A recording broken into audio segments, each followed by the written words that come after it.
Hi ಎಲ್ರಿಗೂ ನಮಸ್ಕಾರ. Welcome back to my YouTube channel Karnataka job YouTube channel. So ಇವತ್ತು cabinet secretariat ಇದರಿಂದ ಕಾಲ್ಫರ್ಮ್ ಆಗಿರುವಂಥದ್ದು. ಸೊ ಯಾವ ಪೋಸ್ಟಿಗೆ ಕಾಲ್ಫರ್ಮ್ ಮಾಡ್ಯಾರ ಅಂದ್ರೆ ಡೆಪ್ಯೂಟಿ ಫೀಲ್ಡ್ ಆಫೀಸರ್ಗೆ. ಸೊ ಒಟ್ಟು ಎಷ್ಟು ಹುದ್ದೆಗೆ ಕಾಲ್ಫರ್ಮ್ ಮಾಡ್ಯಾರ ಅಂತಂದ್ರೆ 160 ಹುದ್ದೆಗೆ ಕಾಲ್ಫರ್ಮ್ ಮಾಡಿರುವಂಥದ್ದು. ಸೊ ಇದು ಆಫ್ಲೈನ್ ಮುಖಾಂತರ ಅರ್ಜಿಯನ್ನು ಸಲ್ಲಿಸ್ಬೋದಾಗೈತಿ. ಸೊ ಉದ್ಯೋಗ ಸ್ಥಳ ನೋಡೋದಾದ್ರೆ ಭಾರತ ಆಗಿರ್ತೈತಿ. ಸೊ ಇದಕ್ಕೆ ಯಾರ್ಯಾರು ಅರ್ಜಿ ಸಲ್ಲಿಸ್ಬೋದು ಅಂತಂದ್ರೆ ಪದವಿ ಮಾಡಿದವರು, ಸ್ನಾತಕೋತ್ತರ ಪದವಿ ಮಾಡಿದವರು ಮತ್ತು BE ಅಥವಾ BTech ಮಾಡಿದವರು ಅರ್ಜಿನ ಸಲ್ಲಿಸ್ಬೋದೈತಿ. ಸೊ ವಯೋಮಿತಿ ಗರಿಷ್ಠ 30 ವರ್ಷ ಆಗಿರುವಂಥದ್ದು.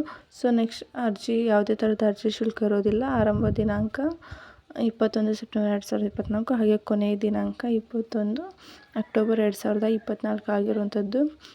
ಸೊ ವಿಡಿಯೋ ಯಾರೆಲ್ಲ ನೋಡಿರಲ್ಲ ಅದಕ್ಕೆ ಥ್ಯಾಂಕ್ ಯು. ಆ್ಯಂಡ್ ಯಾರು ಅಪ್ಲೈ ಮಾಡ್ಕೊಂತಿರಲ್ಲ ಅವ್ರಿಗೆಲ್ಲ all the very best. And video ಇಷ್ಟ ಆದರೆ ಲೈಕ್ ಮಾಡಿ, ಶೇರ್ ಮಾಡಿ, ಕಾಮೆಂಟ್ ಮಾಡಿರಿ. ಹಾಗೆ ಮತ್ತು ಇನ್ನೊಂದು ವಿಡಿಯೋದಲ್ಲಿ ಭೇಟಿಯಾಗೋಣ. Thank you.